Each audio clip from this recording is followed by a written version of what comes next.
Hello दोस्तों, परिवर्तन आधारशिला चैनल पर आपका एक बार फिर स्वागत है। फ्रेंड्स, आज हम क्लास 7 हिस्ट्री के चैप्टर 4 को कवर करेंगे, जो है मुगल साम्राज्य। अगर आपने इससे पहले के चैप्टर्स नहीं देखे हैं तो प्लीज़ चैनल पर जाकर जरूर देखें, क्योंकि एनसीईआरटी की ये सीरीज सभी हिस्ट्री से related exam, TGT, PGT, LT grade सभी के लिए मोस्ट इंपॉर्टेंट है। तो प्लीज़ वीडियो को लास्ट तक जरूर देखें। वीडियो अच्छी लगे तो लाइक, शेयर एंड सब्सक्राइब जरूर कर दें। चलिए शुरू करते हैं अपना आज का चैप्टर, मुगल साम्राज्य। मुगल साम्राज्य की बात करें तो फ्रेंड्स, मध्यकाल में क्या था कि जो भारतीय उपमहाद्वीप है उसका एरिया काफी बड़ा है, तो वहाँ पर अलग जितने लोग थे उतनी ही संस्कृतियां थी, तो इतनी ज्यादा विविधताएं होती थी कि वहाँ पर शासन कर पाना बहुत ही ज्यादा कठिन हो जाता था। लेकिन मुगलों ने क्या किया, मुगलों ने एक साम्राज्य की स्थापना की और उन्होंने वह कार्य पूरा किया जो अब कल तक केवल छोटी अवधियों के लिए ही संभव जान पड़ता था। 16वीं सदी के उत्तरार्ध में उन्होंने दिल्ली, आगरा से अपने राज्य का विस्तार शुरू किया और 17वीं शताब्दी तक संपूर्ण महाद्वीप पर उन्होंने अधिकार प्राप्त कर लिया। उन्होंने प्रशासन का ढांचा और शासन संबंधी उनके जो विचार थे बहुत ज्यादा उत्तम किस्म के थे, तो वो उनके राज्य के पतन के बाद भी चालू रहे। मतलब बहुत सारे लोगों ने उन्हें अपनाया। यह एक ऐसी राजनीतिक धरोहर थी कि आने वाले जो शासक थे उनके बाद वे भी उससे अछूते न रह सके। आज भी भारत के जो प्रधानमंत्री हैं, स्वतंत्रता दिवस पर मुगल शासकों के निवास स्थान, मुगल शासकों का निवास स्थान कहाँ है? दिल्ली का लाल किला की प्राचीर से राष्ट्र को संबोधित करते हैं। तो भारत के प्रधानमंत्री स्वतंत्रता दिवस पर कहाँ से संबोधित करते हैं? लाल किले से। लाल किला क्या था? लाल किला मुगलों का निवास स्थान था। नेक्स्ट पॉइंट की तरफ देखते हैं। लाल किले को दिखाया गया है। मुगल कौन थे? मुगल की बात करें कि मुगल कौन थे, तो मुगल दो महान वंशों के वंशज थे। माता की ओर से वे चीन और मध्य एशिया के मंगोल शासक चंगेज खान, जिसकी मृत्यु 1227 में हुई थी। तो चंगेज खान की मृत्यु कब हो रही है? 1227 में। के उत्तराधिकारी थे पिता की ओर से वे ईरान, इराक और वर्तमान तुर्की का शासक थे तैमूर, जिसकी मृत्यु 1404 में हुई, के वंशज थे। तो वे पिता की साइड से तो तैमूर के और माता की साइड से चंगेज खां के वंशज थे। परंतु मुगल अपने आप को मुगल या मंगोल कहलवाना पसंद नहीं करते थे। ऐसा क्यों था? क्योंकि चंगेज खां से जो जुड़ी स्मृतियां थी वो सैकड़ों व्यक्ति की नरसंहार से संबंधित थी।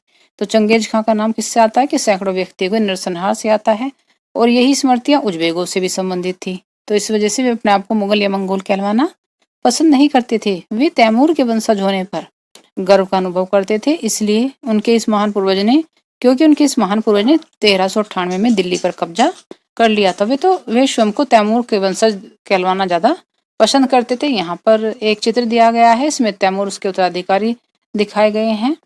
इन्हें दाईने मीरन शाह कौन था? बाबर का लकड़दादा, अबू शैद बाबर के दादा। तैमूर के बाईं ओर मोहम्मद मिर्जा, बाबर के परदादा, उमर शेख बाबर के पिता।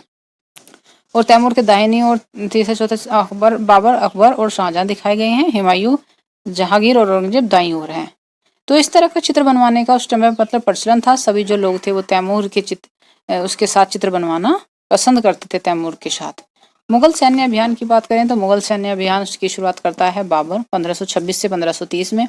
उसने 1494 में क्या किया? फरगना पर अधिकार कर लिया। फरगना पर अधिकार कर लेता है वह 1494 में, और जब उसकी उम्र कितनी थी? 12 वर्ष थी। दूसरी शाखा उज्बेकों के आक्रमण के कारण उसे अपनी पैतृक गद्दी जो थी छोड़नी पड़ी थी। मंगोलों की दूसरी शाखा थी उज्बेक, तो उज्बेकों के आक्रमण के कारण उसे अपनी पैतृक गद्दी छोड़नी पड़ी। अनेक वर्षों तक भटकने के बाद उसे 1504 में काबुल पर कब्जा कर लिया। 1526 में आ जाता है वो दिल्ली के सुल्तान इब्राहिम लोदी से पानीपत का युद्ध करने। अब पानीपत का युद्ध करता है। पानीपत के युद्ध में इब्राहिम लोदी को हरा देता है। ये लोदी वंश का अंतिम शासक था और अपने कब्जे में दिल्ली और आगरा को कर लेता है।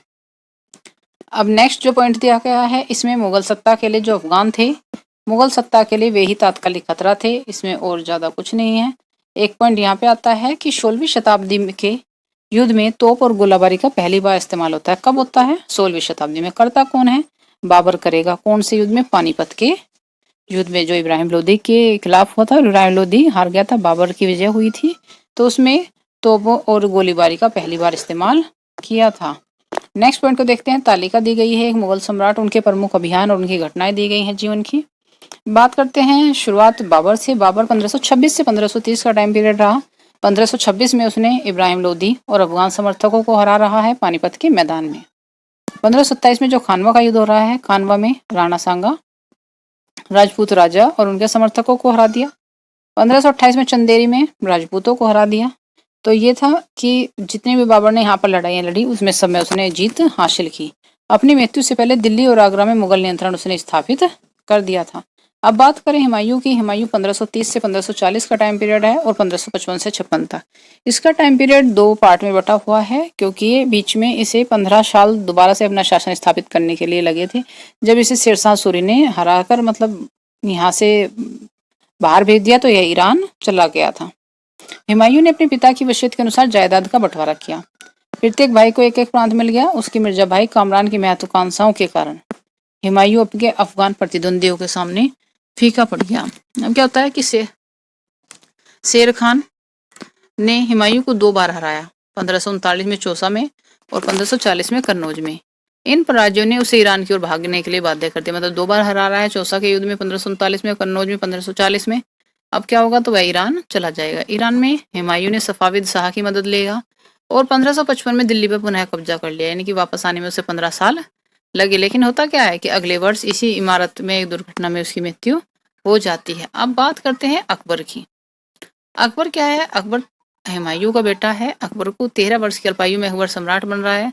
उसके शासनकाल को 3 अवधियों में विभाजित किया जाता है। 1556 से 1570 तक के मध्य अकबर अपने संरक्षक बैरम खान और घरेलू कर्मचारियों से स्वतंत्र हो गया। उसने शूरी, अन्य अफगानों, निकटवर्ती राज्यों मालवा और गोंडवाना तथा अपने सौतेले भाई मिर्जा हाकिम और उजबेगों के विद्रोह को दबाने के लिए सैन्य अभियान चलाए।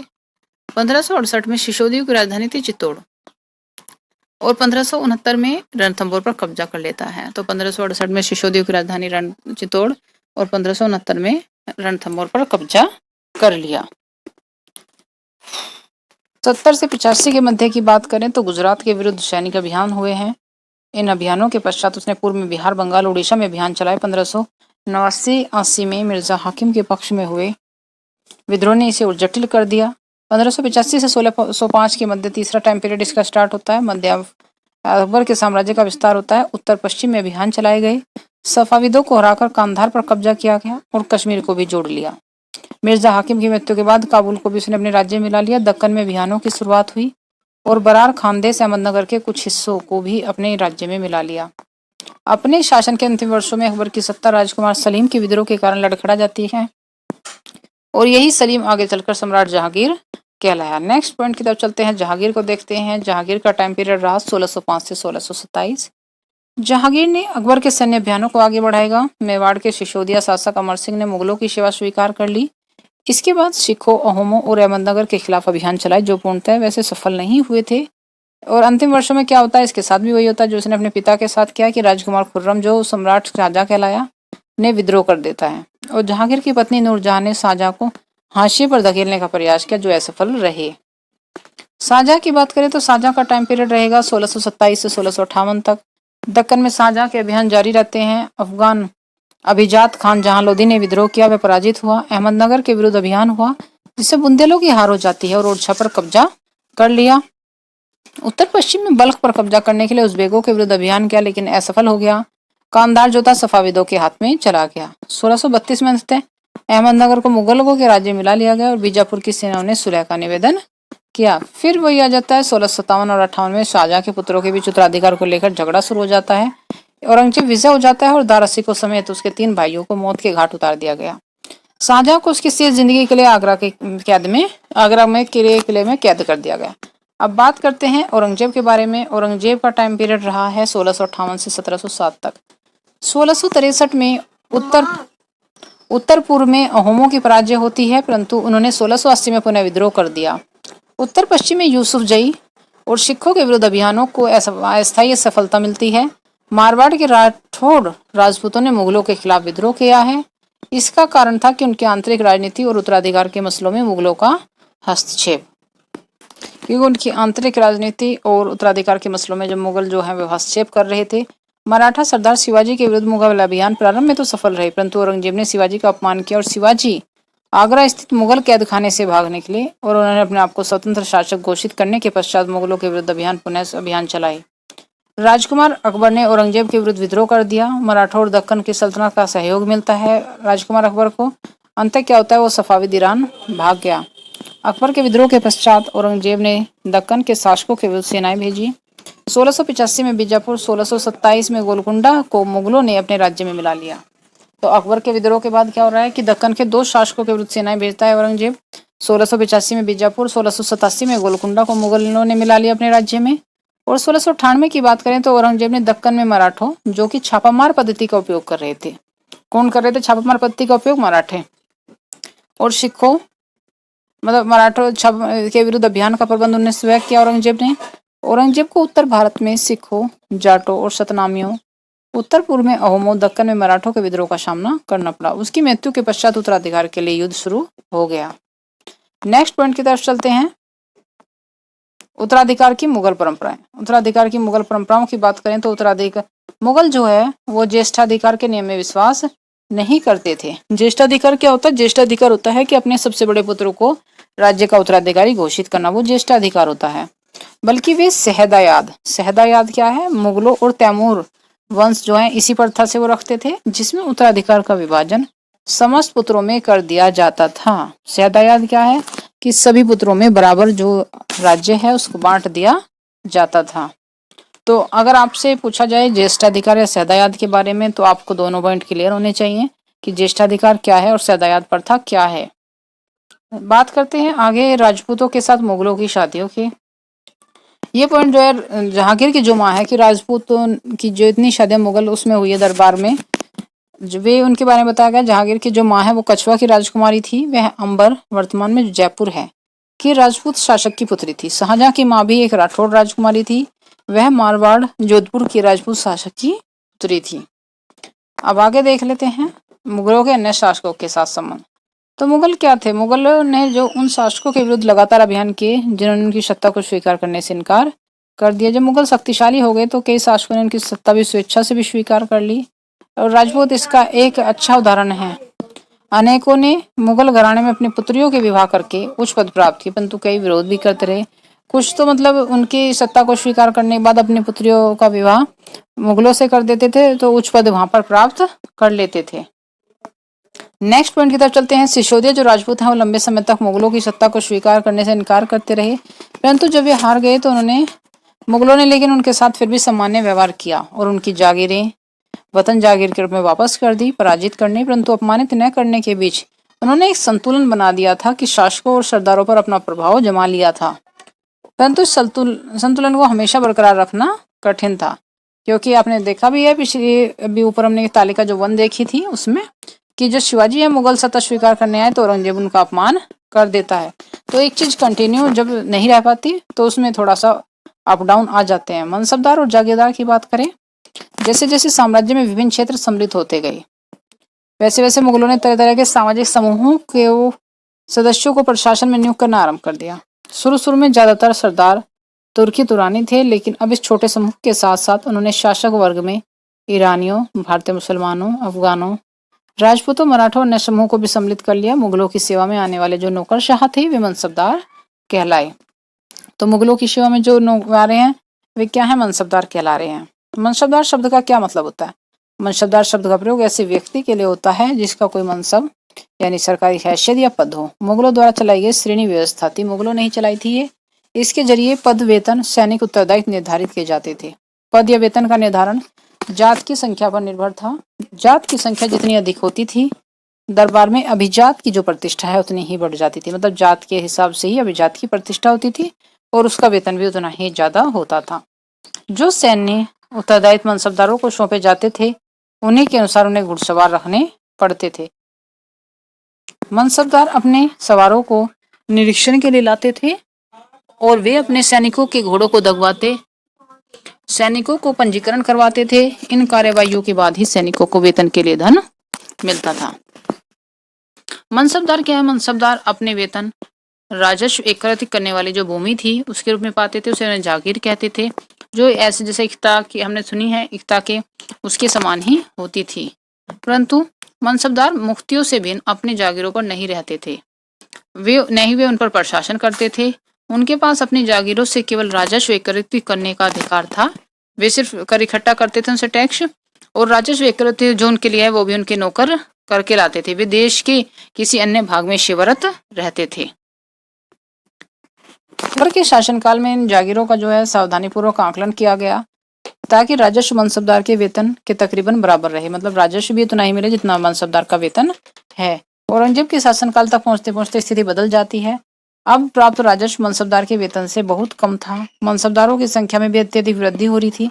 जागीर मिलने में एक लंबा समय उन्हें इंतजार करना हो रहा था। जागीरों की संख्या क्या होगी, जब मनसबदार बढ़ गए हैं तो जागीरें कम हो जाएंगी, तो जागीरों की संख्या कम हो जाती है औरंगजेब के टाइम पे।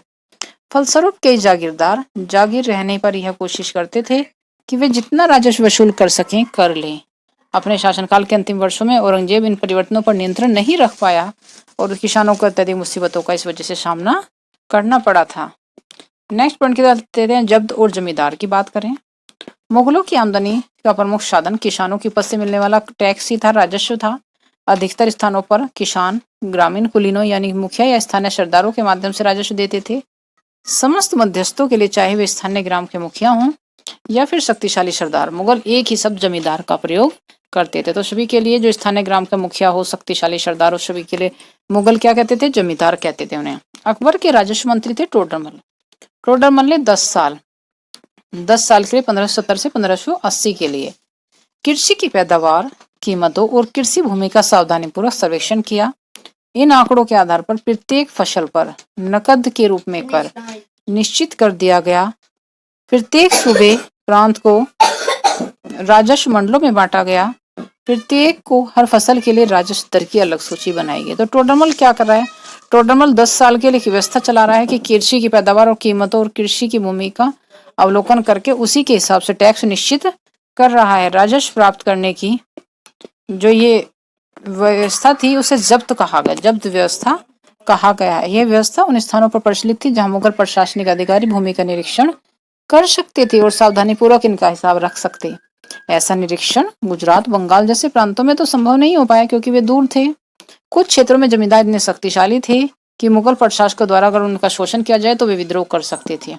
कभी कभी एक ही जाति के जमींदार किसान मुगल सत्ता के खिलाफ मिलकर विद्रोह भी कर देते।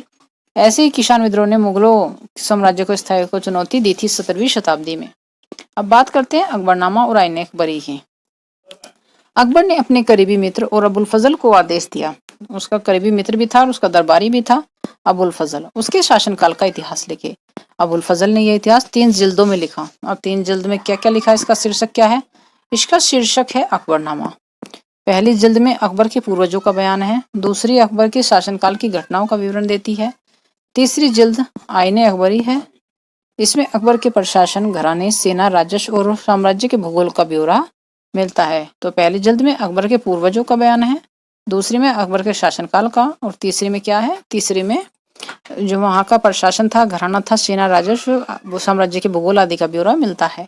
इसमें समकालीन भारत के लोगों की परंपराओं और शक्तियों का भी विस्तृत वर्णन है।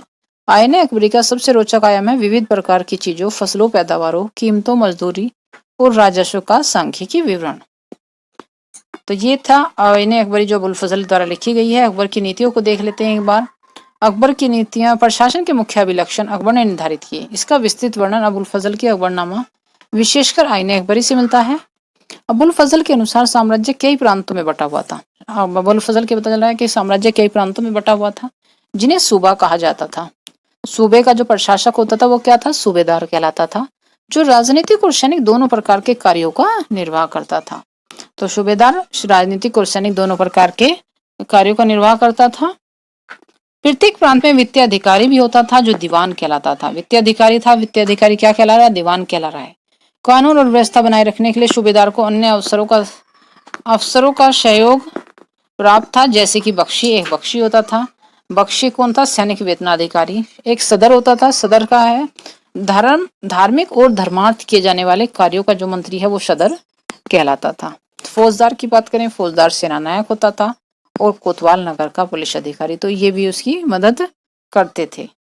जहांगीर के दरबार में नूरजहां का प्रभाव। मेहरुनिशा ने 1611 में जहांगीर से विवाह किया और नूरजहां का उसे खिताब मिलता है। नूरजहां जहांगीर के प्रति वफादार थी, समय समय पर सहयोग देती थी। जहांगीर ने चांदी के सिक्के जारी किए, उन पर एक स्वयं का खिताब उत्कीर्ण था। एक तरफ तो खुद का वर्णन लिखा हुआ था और दूसरे वाक्य रानी बेगम नूरजहां के नाम से गढ़ा हुआ था। बाईं ओर दिया गया जो फरमान है नूरजहां द्वारा जारी किया गया आदेश फरमान दिया गया है। चौकोर मोहर बताती है उदात्त और महान महारानी नूरजहां पादशाह बेगम का आदेश। गोल मोहर के अनुसार शाह जहांगीर के प्रताप से महारानी चंद्रमा जैसी वैभवशाली बन गई। हम कामना करते हैं कि नूरजहां पादशाह इस युग की सर्वोत्तम महिला बने।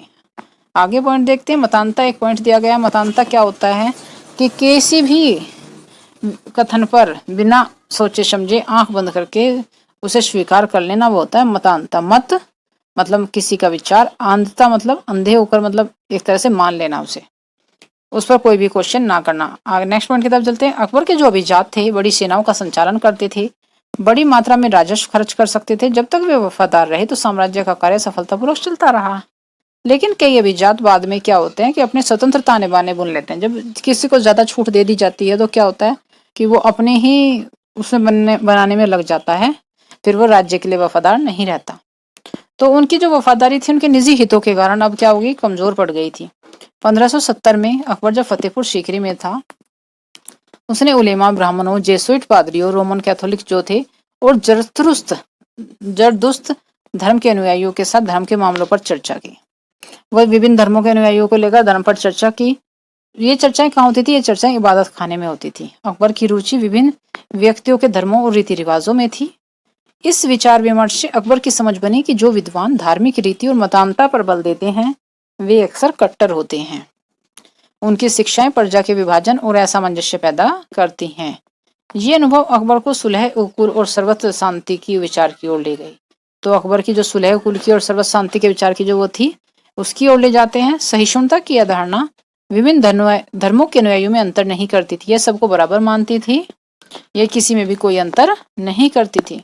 और इसका केंद्र बिंदु थी नीति शास्त्र की एक व्यवस्था जो सर्वत्र लागू की जा सकती थी। तो नीति शास्त्र की व्यवस्था थी जो सर्वत्र लागू, सबके लिए बराबर थी, सबको बराबर मानती थी, जिसमें केवल सच्चाई, न्याय और शांति पर बल था। जो ये सुलह कुल का विचार था, ये अकबर को इसे बनाने में अकबर की मदद किसने की थी? अबुल फजल ने। सुलह कुल का जो विचार था उसे अकबर को मतलब बताया और इस विचार पर आधारित एक शासन व्यवस्था बनाने में अबुल फजल ने उसकी मदद की। शासन के सिद्धांत को जहांगीर और शाहजहां भी बाद में अपनाएंगे। सुलह कुल को देख लेते हैं। ऐसे वो दिया गया, जहांगीर वर्णन कर रहा है इसका, इसे देख लेते हैं। अकबर की सुलह कुल की नीति। उनके पुत्र जहांगीर ने इस प्रकार वर्णन किया कि ईश्वरीय अनुकंपा के विस्तृत आंचल में सभी वर्णों, सभी धर्मों के अनुयायियों की एक जगह है। इसलिए उसके विशाल साम्राज्य में, जिसकी चारों ओर की सीमाएं केवल समुद्र से ही निर्धारित होती थी, विभिन्न धर्मों के अनुयायियों और तरह तरह के अच्छे बुरे विचारों के लिए जगह थी। यहाँ ऐसा सहिष्णुता का मार्ग बनता। यहाँ सुन्नी और शिया एक ही मस्जिद में इकट्ठे होते थे, ईसाई और यहूदी एक ही गिरजे में प्रार्थना करते थे। उसने सुसंगत तरीके से सार्वत्रिक शांति, सुलह कुल के सिद्धांत का पालन किया। अब 17वीं शताब्दी और उसके जो बाद का मुगल साम्राज्य है उस पर नजर डालते हैं कि जैसे मुगल साम्राज्य की प्रशासनिक जो सैनिक कुशलता के फलस्वरूप आर्थिक और वाणिज्यिक समृद्धि में वृद्धि हुई। विदेशी यात्रियों ने वैसे धनी देश बताया जैसा किस्से कहानियों में इसे वर्णित किया जाता रहा। कितना ही धनी था, जैसे विदेशी यात्री जो भी आ रहे थे वे भी इतना ही ज्यादा वर्णित करते जैसे किस्से और कहानियों में बताया गया था। परंतु जो यहाँ पर यात्री थे उन्होंने देखा कि इतनी प्रचुरता के साथ होने पर भी यहाँ की दरिद्रता को देखकर वे विस्मित रह जाते थे। सामाजिक असमानताएं भी दिखाई देती थी। शाहजहां के जो शासनकाल हैं भी उनके वहां के दस्तावेजों से हमें पता चलता है कि ऐसे मनसबदार जिनको उच्चतम पद प्राप्त था केवल 8000 में से 445 ही थे। कुल मनसबदारों की छोटी सी संख्या जो 5.6% थी, वो ही साम्राज्य के अनुमानित राजस्व का 61.5%, मतलब केवल 5.6% ही जो साम्राज्य का राजस्व था, टैक्स था, उसका 61.5% खुद और उनके सवारों पर ही, मतलब उनके लिए ही वेतन के रूप में दे दिया जाता था। मुगल सम्राट और उनके मनसबदार अपनी आय का बहुत बड़ा भाग वेतन या वस्तु पर लगा देते। इस खर्चे पर शिल्पकारों और किसानों को लाभ होता था, क्योंकि वे वस्तुओं और फसल की पूर्ति करते थे। परंतु राजस्व का भार इतना था कि प्राथमिक उत्पादकों, किसान और शिल्पकारों के पास तो निवेश के लिए बहुत कम धन बचता। इसलिए जो बहुत गरीब थे मुश्किल से ही पेट उनका भर पाता था। वे उत्पादन शक्ति बढ़ाने के लिए अतिरिक्त संसाधनों में, औजारों, अन्य वस्तुओं में निवेश करने की बात सोच भी नहीं सकते थे। ऐसी अर्थव्यवस्था में ज्यादा धनी किसान, शिल्पकारों के समूह, व्यापारी और महाजन ज्यादा लाभ उठाते थे। मुगलों के कुलीन वर्ग के हाथ में बहुत ज्यादा धन संसाधन थे। कुलीन जो वर्ग था उसके हाथ में सबसे ज्यादा संसाधन और धन था, जिनके कारण 17वीं शताब्दी के अंतिम वर्षों में वे अत्यधिक शक्तिशाली हो गए। जैसे जैसे मुगलों सम्राट की सत्ता जो थी वो पतन की ओर बढ़ती गई, सम्राट के सेवक स्वयं ही सत्ता के शक्तिशाली केंद्र बन गए। अब कुछ क्या हो रहा है, नए वंश स्थापित हो रहे हैं, हैदराबाद और अवध जैसे प्रांतों में अपना नियंत्रण जमा रहे हैं। दिल्ली के मुगल साम्राज्य के स्वामी के रूप में खुद को मान्यता देते रहे। कई प्रांत अपनी स्वतंत्र राजनीति पहचान बना चुके थे। अब इनके बारे में हम आगे चैप्टर में पढ़ेंगे। इसमें अन्यत्र में कुछ राणा रानियों को बाहर का जिक्र किया गया है। इसमें एक पॉइंट देख लेते हैं, अकबर के अन्य का समकालीन अन्य शासक। इंग्लैंड की शासक रानी एलिजाबेथ, ये अकबर के समकालीन हैं। इंग्लैंड की जो शासक रानी है एलिजाबेथ, उसका टाइम पीरियड है 1558 से 1603। ईरान का सफाविद शासक शहाब्बास 1588 से 1629। और इससे कहीं ज्यादा विवादित रूसी जार था इवान चतुर्थ बेसिलियाविच 1530 से 1584, जो इवान दी टेरिबल के नाम से कुख्यात है। तो फ्रेंड्स, ये था हमारा आज का चैप्टर। आपको वीडियो कैसी लगी मुझे कमेंट करके जरूर बताएं, और आप वीडियो कहाँ से देख रहे हैं ये भी कमेंट करें। मिलते हैं नेक्स्ट चैप्टर में, नेक्स्ट वीडियो में। तब तक के लिए गुड बाय।